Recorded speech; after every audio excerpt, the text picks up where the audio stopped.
ولی کس کو مانتے؟ اللہ تبارک و تعالیٰ نے 4 کتابیں نازل فرمائی، اللہ دے دیتا حضرت جبریل سب کی چھتوں پہ، اللہ کے فرشتے بارش برساتے ہیں نا، کتابیں بھی برس سکتی تھی نا، چھتوں پہ گرا دیتا کہ لو پڑھو، لیکن اللہ نے کتابیں 4 بھیجی، نبی 1 لاکھ کم و بیش 24,000 عطا فرمایا۔ فرمایا کتاب پڑھنی ہے پر جب جلوہ دیکھنا ہے تو میرے مصطفیٰ کا دیکھنا ہے، حضور کے نور کی روشنی میں تم نے قرآن مجید کو پڑھنا ہے۔ وہ بھائی سمجھ نہیں ہے، میں آج تک سمجھ نہیں آئی، آج تک، کہ گاڑی کا پتہ ہے کہ اس کی ہینڈ بریک کہاں ہے، اس کا کلچ کدھر ہے، اس کی فلاں چیز کدھر ہے، پھر بھی ایک استاد پیسے بھی لیتا ہے، 15 دن ساتھ بھی بٹھاتا ہے، پھر طریقہ سکھاتا ہے۔ جب ایک چھوٹا سا کام بغیر استاد کے نہیں آتا تو دین بغیر استاد کے آ جائے گا؟ اور دین کے مسئلے باریک ہیں، یاد رکھیں، شیطان حملے کرتا ہے، باریک باتیں۔ تکبر والا جنت میں نہیں جائے گا، ریاکاری والے کی عبادت قبول نہیں ہوگی، حسد والے کے اعمال ضائع ہو جائے، جھوٹ بولنے والے کو حضور نے فرمایا میں اسے مومن ہی نہیں مانتا۔ اب یہ ساری چیزیں جو باطنی نقص ہیں، یہ بیماریاں ہیں باطن کی۔ آپ اگر دوائی نہ لیں تو آپ کے جسم کی بیماری نہیں جاتی، درویش کے پاس نہ جائیں تو آپ کی روح کی بیماری نہیں جاتی۔ جھوٹ نہیں چھوٹ سکتا، بدی نہیں چھوٹے گی۔ ہم نے دیکھا ہے تھوڑی دیر کے لیے لوگ مسجد آتے ہیں، نماز شروع کرتے ہیں، عمرہ کر کے آئے تو شروع ہو گئی، تھوڑا سا حج کر لیا شروع ہو گئی، خدا نہ خواستہ گھر میں کسی کا انتقال ہو گیا تو نماز شروع ہو گئی، تو ٹھیک کریں، لیکن وہ بعد میں چھوڑ جاتے ہیں۔ قائم کون رہتا ہے؟ قائم وہ رہتا ہے جس کے پیچھے کوئی قائم رکھنے والا ہوتا ہے۔ موبائل بند ہو جاتا ہے اگر بیٹری اس کی چارج، ہم اللہ والوں کے پاس جاتے ہیں، ان کی 2 باتیں بیٹری چارج کر دیتی ہیں، وہ ہمیں بتاتے ہیں کہ جینا کس طرح ہے، انسانیت کیسے تم نے اپنے اندر پیدا کرنی ہے، تم نے اللہ سے ڈرنا کس طرح۔ ان کی باتیں دلوں کو نرم کرتی، ان کی گفتگو انسان کو بدل دیتی، ان کی صحبت میں بیٹھنے والا بڑا آگے جاتا ہے، جو ان کی خدمت عالی مرتبت میں رہتا ہے اللہ اسے اسی طرح کا رنگ عطا کرتا ہے۔ سنیں میرے نبی پاک سید عالم علیہ السلام کے صحابی حضرت ابو ذر غفاری نے پوچھا حضور ایک بندہ نیک لوگوں سے پیار کرتا ہے پر ان کی طرح کے کام نہیں کرتا، اس کے بارے میں حکم کیا ہے؟ کوشش کرتا ہے پر غلطی رہ جاتی ہے، پر پیار سچا کرتا ہے۔ تو آپ ترغیب و ترہیب پڑھیں، میرے رسول پاک نے فرمایا جو جس سے پیار کرے گا جنت میں اسی کے ساتھ کھڑا کیا جائے گا۔ کہہ رہے ہیں کہ حضور عمل نہیں کرتا، ایک مرشد کامل، لیکن میرے بھائی جو رب کریم کے بندے تھے ان کا رشتہ اصلاح کا رشتہ تھا، پیر کے ساتھ رشتہ اصلاح کا رشتہ ہوتا ہے۔ وہ جو لوگ رسمی بیعت کرتے ہیں نا، ٹھیک ہے مرید ہو گئے چلو روزی میں برکت ہو جائے گی، اس سے بھی انکار نہیں۔ اعلیٰ حضرت فرماتے ہیں بیعت برکت کی بھی بڑی بات ہے، اور دلیل کیا ہے؟ آپ فرماتے ہیں اگر اصحاب کہف کا کتا ولیوں کے پاس بیٹھ جائے اللہ اسے خالی نہیں رکھتا، تو ولیوں سے پیار کرے گا تو کیسے خالی رہ جائے گا؟ بیعت برکت بھی بڑی بات، لیکن جب آپ مرید ہوں تو جس مکتب میں جائیں اس کا سبق یاد کریں، جس چیز سے روکا جائے اس چیز پر، سمجھ آ رہی ہے میری بات کی؟ لوگ کہتے ہیں جی معرفت کیا ہوتی ہے، تو معرفت آپ قرآن مجید کا 15واں سپارہ آخر سے اور 16واں سپارہ شروع سے پڑھیں، حضرت خضر اور جناب موسیٰ کا واقعہ دیکھیں، وہ ساری معرفت کی بات ہی تو ہے۔ ایک بندہ قتل کر دیا جناب خضر نے، حضرت موسیٰ کہتے ہیں یہ کیا کیا؟ آپ فرمانے لگے یہ اپنے باپ ماں کے لیے تکلیف کا سبب بن جانا لہذا قتل کر دیا، بچوں کی دیوار سیدھی کر دی، یہ ساری تفصیل قرآن مجید میں ہے۔ تو حضرت سیدنا موسیٰ علیہ السلام کہنے لگے یہ کیا؟ فرمایا ان کا باپ بڑا نیک آدمی تھا۔ تو بھائی تفصیل دیکھیں آپ، اللہ والوں کے پاس لوگ جایا کرتے، ان کے پاس بیٹھتے۔ ہمارے دور کے اندر ایک بڑا غلط کام کرتے ہیں لوگ، ایک تو جاتے نہیں، پیر نہیں پکڑتے، شیخ نہیں پکڑتے، اور حضرت باجید بستامی فرماتے ہیں اگر نیکی بتانے والا تجھے کوئی نہ ہو، تیرا پیر کوئی نہ ہو، تو شیطان تو پھر ہے ہی تیرے ساتھ، بدی پہ تو وہ لگائے گا ہی۔ اگر نیکی بتانے والا کوئی نہیں تو پھر بدی بتانے والا تو تیرے ساتھ ہے۔ ہم نے یہ دیکھا ہے، اپنی زندگی کا چھوٹا سا تجربہ ہے کہ جو آ کے مرید ہوتا ہے وہ سارا بدل جاتا ہے، اس کے لیے داڑھی رکھنا آسان ہو جاتا ہے، اس کے لیے درود پاک پڑھنا، چڑھتی جوانی مال دولت سارا کچھ، لیکن اس کے لیے تبدیل ہونا۔ اور جو لوگ اس طرف توجہ نہیں کرتے، اس معرفت کی طرف رجوع نہیں کرتے، ان کی زندگیاں بیت جاتی ہے ویسے کہ ویسے ہی رہتے ہیں، تبدیلی نہیں آتی۔ تو بھائی اس زمانے کا جرم پتہ کیا ہے؟ ایک تو لوگ اللہ والوں کے پاس جاتے نہیں، یہ بڑی زیادتی اپنے ساتھ کرتے، اور دوسرا دشمنی کرنے لگے ہیں معاذ اللہ، دشمنی کرتے کہتے جی وہ صوفیاء نے تباہی کر دی معاذ اللہ، بابوں نے تو دین بگاڑ دیا، یہ دشمنی کرتے ہیں۔ ابن ماجہ سیاستہ کی کتاب ہے۔ حضرت عمر کہتے ہیں میں حضور کے روضے پہ گیا تو جناب معاذ بن جبل حضور کے روضے پہ بیٹھے رو رہے تھے، تو میں نے کہا معاذ کیوں رو رہے ہو؟ کہنے لگے نبی پاک کی ایک بات نے رلا دیا۔ میں نے کہا کیا ہوا؟ تو کہنے لگے رسول پاک نے فرمایا ہے، دو باتیں اتنی سخت کر دی ہیں کہ میں ڈر رہا ہوں کہیں مجھ سے یہ غلطی ہو نہ جائے۔ کہا وہ کیا؟ فرمایا کہ نبی پاک نے فرمایا چھوٹی سی ریاکاری بھی شرک ہے، چھوٹا سا دکھاوا بھی، اگرچہ شرک اصغر ہے پر چھوٹی سی ریاکاری بھی شرک ہے۔ اور دوسرا حضور نے فرمایا رب فرماتا ہے جس نے میرے ولی سے دشمنی کی میرا اس کے خلاف اعلان جنگ ہے، میرا اس کے خلاف اعلان۔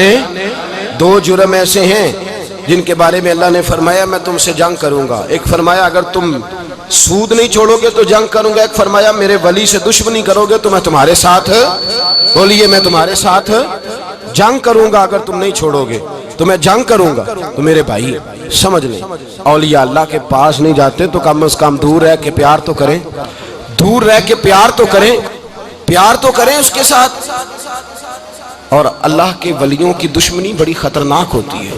اب یہ جو حضرت معاذ رو رہے تھے نا تو اس کی شرح میں حضرت حکیم الامت نے لکھا ہے حضرت معاذ کہنے لگے کہ میں رو اس لیے رہا ہوں کہ ایسا نہ ہو کہ میں کسی بندے کی بے ادبی کر دوں اور وہ اللہ کا ولی ہو، تو میں رو رہا ہوں کہ کہیں کوئی بات نہ مجھ سے نکل جائے۔ لوگ فار باتیں کرتے ہیں، فار لوگ ایک منٹ کے اندر بڑے بڑے لمبے چوڑے اعتراضات کرتے ہیں۔ تو بھائی اللہ کے ولیوں کے ساتھ پیار کریں، ان کی صحبت میں جائیں، ان کے پاس بیٹھیں، ان کی سنگت اختیار کریں، ان سے اپنی روح اور قلب کے لیے دعائی خریدیں، جو وہ پرہیز بتائیں وہ پرہیز کریں، پھر دیکھیں اللہ تبارک و تعالیٰ آپ کو نماز میں اطمینان عطا کرے گا، قرآن پاک میں دل لگے گا، درود و سلام کا موقع ملے گا۔ اور اگر یہ کام نہیں کرتے پھر مخالفت کریں گے۔ پھر کیا کرتے ہیں لوگ؟ ایک بزرگ گزرے حضرت ابو سعید عبداللہ ان کا نام ہے، بغداد میں پڑھتے تھے، اور خوش قسمتی یہ ہے کہ حضور غوث پاک کے کلاس فیلو تھے، حضور غوث پاک کے ساتھ پڑھتے تھے۔ حضرت عبداللہ فرماتے ہیں کہ میں بھی پڑھتا تھا تو ایک بڑا لائق سٹوڈنٹ تھا، اس کا نام تھا ابن سقا، وہ بھی پڑھتا تھا۔ فرماتے ہیں بغداد میں شور ہوا کہ ایک محمد غوث نام کے بزرگ آئے ہیں بغداد۔ ان کی کرامت یہ ہے کہ وہ ایک منٹ کے لیے موجود ہوتے ہیں اور اگلے منٹ وہ غائب بھی ہو جاتے ہیں۔ فرماتے ہیں شوق پیدا ہوا، میں حضرت غوث اعظم شیخ عبد القادر جیلانی اور ابن سقا ہم تینوں نکلے بابا جی سے ملنے، اور یہ آج سے 1000 سال پہلے کی روایت ہے۔ کہتے ہیں ہم سبق بھی پڑھا کرتے تھے اور کا دیدار بھی کرا کرتے تھے، ہم دیدار بھی کرتے تھے اللہ کے ولی، دونوں کام کرتے۔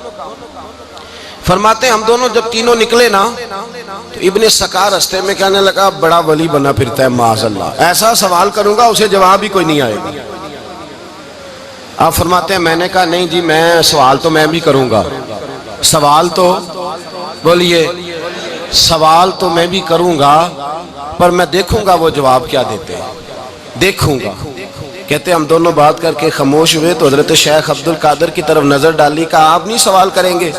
تو غوث اعظم فرمانے لگے میں سوال نہیں کروں گا، بس رب کے بندے کا دیدار کروں گا، بس اللہ کے بندے کا دیدار کروں گا۔ اور فرماتے ہیں کہ ہم پہنچے بابا جی کے کمرے میں، گئے تو بابا جی موجود تھے، ہم جا کے بیٹھے تو بابا جی غائب ہو گئے۔ تھوڑی دیر گزری تو آئے، سلام کے بعد پہلے لفظ پتہ ان کے کیا تھے؟ کہنے لگے ابن سقا تو کیا کہتا تھا ایسا سوال کروں گا جواب نہیں آئے گا؟ میں تیرے اندر سے کفر کی بو دیکھ رہا ہوں، کفر کی بو دیکھ رہا ہوں، تو رب کے بندے سے دشمنی کرتا ہے۔ اور فرمانے لگے او ابو عبداللہ تو کہتا تھا کہ میں دیکھوں گا وہ کیا جواب دیتے ہیں۔ فرمایا تو کافر تو نہیں ہوگا پر دنیا دار ضرور ہو جائے گا۔ کہتا پھر بابا جی نے رخ پھیرا غوث پاک کی طرف اور کہنے لگے عبد القادر تو کہتا تھا میں رب کے بندے کا دیدار کرنے جا رہا ہوں، فرمایا جا میں تجھے دعا دیتا ہوں جب تک تیرا قدم نہیں لگے گا اللہ کسی کو ولایت عطا نہیں کرے گا، جا میں تجھے دعا دیتا ہوں جب تک تیرا قدم نہیں لگے گا رب کسی کو ولایت۔ حضرت ابو عبداللہ فرمایا کرتے تھے ہم آ گئے، ابن سقا پھر نہ مانا، کہنے لگا نہیں نہیں ایسے ہی بات کر دی ہے، اس تو کوئی علم غیب ہے معاذ اللہ۔ کہتے ہم نے دیکھا وہ سب سے بڑا عالم بنا، مناظر بنا، بڑی تقریریں کرتا، واضح کرتا۔ پھر وہ روم چلا گیا، روم کے بادشاہ نے اسے وزیر اوقاف بنا لیا۔ پھر ایک دن روم کے اس عیسائی بادشاہ کی بیٹی اسے پسند آ گئی، کہنے لگا میں نے شادی کرنی ہے۔ کہتے ہیں بادشاہ کہنے لگا کر دوں گا شادی، پر تجھے عیسائی ہونا پڑے گا۔ کہتے ہیں مارا قسمت کا معاذ اللہ ثم معاذ اللہ، نقل کفر کفر نہ باشد، عیسائی ہو گئے۔ آپ فرماتے ہیں مجھے بھی ایک بادشاہ نے بلا لیا، اس نے مجھے بھی ایک عہدہ دے دیا، میری بھی دنیا میرے کانوں تک آ گئی، بڑی جان چھڑاتا ہوں دولت سے، مال سے، شہرت سے، پر میری چھوٹتی نہیں۔ آپ فرماتے ہیں ہوش اس دن آئی جس دن بغداد کے منبر پر بیٹھ کر اور 70,000 کے مجمع میں کھڑے ہو کے غوث اعظم نے فرمایا آؤ بھائی، جس نے ولایت لینی ہے عبد القادر کے پاس آؤ، میں قدم رکھتا جاؤں گا، اللہ ولایت عطا کرتا چلا جائے گا، آؤ میرے پاس میں ولایت دیتا ہوں۔ ہر مشکل دی کنجی یارو ہاتھ مرداں دے آئی، تے مرد نظر کرے جس ویلے مشکل رہے نہ کائی۔ لوگ دشمنی کرتے ہیں، اللہ والوں سے اللہ ملتا ہے، اللہ کے بندوں سے معرفت کا حسن ملتا ہے، اللہ کے بندے بیعت اپنی کرتے ہیں، جھکاتے اللہ کی بارگاہ۔ اللہ تبارک و تعالیٰ کے بندوں کے پاس بیٹھنے سے رسول اللہ کا پیار ملتا ہے، اللہ کے بندوں کی صحبت حضور کے دروازے تک لے جاتی ہے، رب کریم کے بندوں کی صحبت عاجزی سکھاتی ہے، اللہ کے بندوں کے پاس بیٹھنے والے اللہ اللہ کرنے لگتے ہیں، رب کریم کے بندوں کے پاس بیٹھنے والوں کو سجدے کا نور حاصل ہوتا ہے۔ اور میرے بھائی اگر تو نے کسی کے ہاتھ میں ہاتھ دیا ہو تو ملے گا کیا؟ ملے گا کیا؟ خواجہ نظام الدین محبوب الہی رحمت اللہ علیہ کھڑے تھے تو ایک آدمی حلوائی کی دکان پہ کچھ چیز لینے آیا، کوئی درویش سادہ سا آدمی چھوٹی سی مسجد سے نکلا، حلوائی سے کہا دے دے، حلوائی کہا چل دوڑ جا، تو روز آگے کھڑا ہو جاتا ہے، جب سارے آتے ہیں تب آیا کر، غریب گاہک تھا نا تو حلوائی نے جھڑک دیا، اس درویش کو جوش آ گیا، کہنے لگا میرے ساتھ بدتمیزی نہ کرنا ورنہ میں تیری دکان الٹ کے رکھ دوں گا، میں تیری دکان الٹ دوں گا۔ کہنے چل دوڑ جا، بڑے دیکھے ہیں تیری طرح کے دکان الٹنے والے۔ حضرت نظام الدین محبوب الہی گزر رہے تھے، حلوائی کی نظر پڑی تو دوڑ کے دست بوسی کرنے آیا، کہنے لگا حضور السلام علیکم۔ آپ فرمانے لگے اس کے ساتھ بد اخلاقی نہ کر، تیری دکان واقعی الٹ جائے گی۔ کہا حضور کس طرح؟ یہ تو ایسے ہی سادہ سا ہے۔ آپ فرمانے لگے یہ بھی سادہ ہے، اس کا پیر بھی اسی طرح کا ہے، پر دادا پیر بڑا باکمال ہے، وہ جس کے ہاتھ میں اس کا ہاتھ ہے وہ بڑا باکمال ہے۔ فرمایا وہ تیار کھڑا ہے، وہ کہتا ہے چلو نالائق ہوا تو کیا ہوا، بچہ تو ہمارا ہی ہے نا، کہہ دے گا تو الٹ دیں گے، بچہ تو ہمارا ہی ہے نا، مجھے دشمنوں نہ چھیڑو، میرا ہے کوئی جہاں میں ابھی پکار لوں گا، نہیں دور ہے مدینہ، یہاں کوئی لاوارث لوگ بستے ہیں، خدا کے فضل سے ہم پر ہے سایہ غوث اعظم کا، ہمیں دونوں جہاں میں ہے سہارا غوث اعظم کا، خدا دے گا منادی حشر میں یہ قادریوں کو، کہاں ہے قادری کر لے نظارہ غوث اعظم کا۔ اور اس سے مراد ہر پیار کرنے والا ہے، صرف سلسلے میں آنے والا نہیں، ہر پیار کرنے والا قادر۔ بھائی سمجھ لیں، یاد رکھیں، اس بات کو پرکھیں، اللہ والوں کی صحبت تو انسان کو کمال کر دیتی ہے، وہ تو نواز دیتی ہے، وہ تو نورن۔ ایک بات اور ہے، کچھ لوگ کہتے ہیں کتنی فرما برداری کرنی چاہیے پیر کی؟ میں نے کہا وہ روحانی طبیب ہوتا ہے، ایک ڈاکٹر سے دوائی لے کے بندہ ایک ڈاکٹر سے دوائی لے تو پھر ساتھ اگلی دکان پہ بھی چلے جانا چاہیے، کیوں جی؟ کی پتہ کتھوں رام آ جائے، ایک سے دوائی لی پھر ساتھ ہی اگلی دکان پہ، پھر اس سے اللہ جانے کہیں سے شفا مل جائے، کدھر سے شفا مل جائے۔ اور بھئی ایسے نہیں ہوتا، دوائی تو ایک حکیم سے کھائے گا، ایک ڈاکٹر کی کھائے گا، جو پرہیز بتائے گا وہ پرہیز، اگر طبیعت ٹھیک نہیں ہوگی تو دوبارہ جائے گا، وہ کہے گا میں نے تیری دوائی بھی بدل دیا، تیری پرہیز بھی بدل دی، اور ایک وقت آئے گا کہ انشاءاللہ شفا۔ حضرت علی بن ہیتی حضور غوث اعظم کے خلیفہ تھے، ان کے مرید تھے علی بن جوسکی نام تھا۔ حضرت غوث اعظم رضی اللہ تعالیٰ عنہ اپنے خلیفے سے ملنے آئے تو آگے سے ان کے بھی اپنے مرید کو کہا کہ چل پیر صاحب کے قدم دبا۔ وہ غوث اعظم کے قدموں میں بیٹھنے کی بجائے اپنے پیر کے قدموں میں بیٹھ گئے، دبانے لگے، ڈانٹا، کہنے لگے تیرا دماغ ٹھیک ہے، چل حضور غوث اعظم کے قدم دبا۔ وہ پھر اٹھے، گھوم کے پھر ان کے پیروں میں بیٹھ گئے، تو حضرت علی بن ہیتی نے جلال کیا، فرمانے لگے تجھے خیال نہیں آتا میں تو اب تجھے غوث پاک کے سپرد کرنے والا ہوں، تیری زیادہ تکمیل ہو جائے۔ جب یہ بات کہی تو حضرت علی بن جوسکی رو پڑے، چیخے مار کے روئے، وہ روئے تو غوث پاک بھی روئے، اور فرمانے لگے علی بن ہیتی اسے مجھے نہ دے، یہ جس پستان سے دودھ پینے کا عادی ہو گیا اب اسے کسی اور جگہ مزہ نہیں آئے گا، اسے یہیں رہنے، یہیں رہنے دے. بڑا اعتراض ہے لوگوں کو بہشتی دروازے پر. بہشتی دروازہ کہتے ہیں جنت اتنی اونچی تھی نیچے کیسے آ گئی؟ میں نے کہا تم نے پڑھا نہیں نا قرآن و حدیث. جنت بڑی اونچی تھی پر میرے نبی نے فرمایا میں نے ماں کے قدموں کے نیچے لا کے رکھ دیا. تم نے پڑھی نہیں نا، اصل میں پڑھی نہیں. تمہیں کیا پتا کبھی کسی چیز پہ اعتراض. ہم تھوڑا کہہ رہے ہیں کہ جو بہشتی دروازے سے گزر گیا ایک فضیلت ہی ہے نا جی. ایک ہر مسجد جنت ہے کہ نہیں؟ بولے. حضور نے فرمایا جنت کی کیاریوں کے پاس سے گزرو تو کچھ کھا لیا کرو. جب ہر مسجد جنت ہے تو بابا فرید کی مسجد جنت کیوں نہیں ہو سکتی؟ عجیب چکر ہے. اور بندے بھی کہتے ہیں وہ جی فلانا گیا تھا تو کہتا ہے میں جنتی ہوں. بھائی کس نے کہا؟ بلکہ ایک بڑی اعلیٰ حضرت کے ایک مرید ہوئے مولانا حشمت علی خان صاحب. حضرت مولانا حشمت علی خان صاحب رحمۃ اللہ تعالیٰ علیہ نا پاک پتن سے واپس آ رہے تھے تو بس کی چھت پہ بیٹھے تھے. تو کہتے ہیں رستے میں نا ایک دو بندہ آ گیا جس کو تنقید کی عادت تھی اللہ والوں پہ. مجھے کہنے لگا مولوی کہاں سے آ رہے ہو؟ میں نے کہا پاک پتن شریف سے. پاک پتن سے. کہنے لگے میرے کپڑے سونگنے لگا. کہنے لگا بہشتی دروازہ گزرے ہو؟ میں نے کہا گزرا ہوں. تو کہنے لگا پھر جنت کی خوشبو نہیں آ رہی؟ نبی پاک نے تو فرمایا تھا کہ 500 سال جنتی دور ہوگا تو اس کی خوشبو آئے گی، تم سے نہیں آ رہی. مولانا بڑے حاضر دماغ تھے. کہنے لگے ایک حدیث پڑھی ہے ذرا دوسری بھی پڑھ لینی تھی. نبی پاک نے فرمایا جہنمی کو جنت کی خوشبو کوئی نہیں آئے گی. ایک ہی پڑھی ہے تو نے، اگلی بھی پڑھ لینی تھی.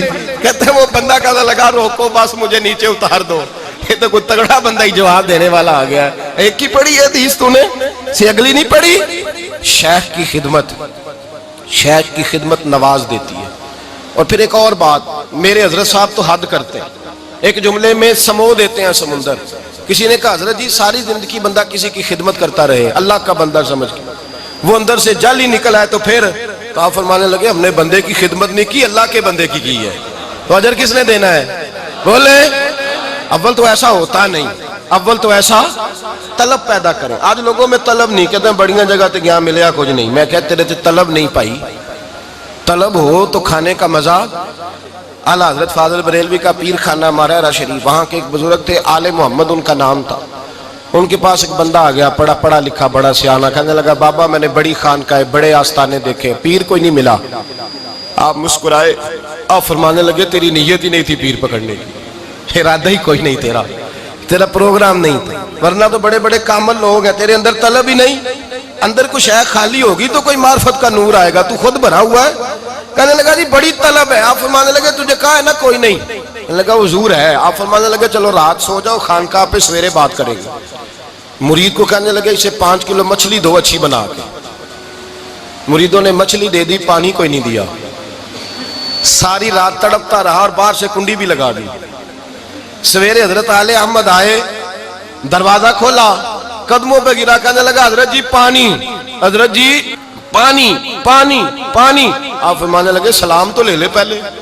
کہنے لگا نہیں حضور پانی پانی. آپ فرمانے لگے بتا مچھلی کہے گا حضور پہلے پانی پہلے پانی. حضرت نے ایک جملہ کہا، رب کے بندوں کی ایک بات کمال کر دیتی ہے. فرمایا پتہ چلا طلب کیا ہوتی ہے؟ پتہ چلا طلب کیا ہوتی ہے؟ کہنے لگا سونے لگ پتہ گیا ہے کیا ہوتی ہے، لگ پتہ گیا ہے. آپ نے پانی بھی پلایا، مرید بھی کیا، اور جب سینے سے لگایا تو فرمایا جا تو نے طلب پیدا کی تھی، میں نے رب کے فضل سے تجھے فیض دیا ہے. کہتے وہاں بیٹھے بیٹھے کالے رنگ کا تھا، اللہ نے گورا رنگ بنا دیا. نورانیت چھلکنے لگی وہاں بیٹھے بیٹھے ہی کمال.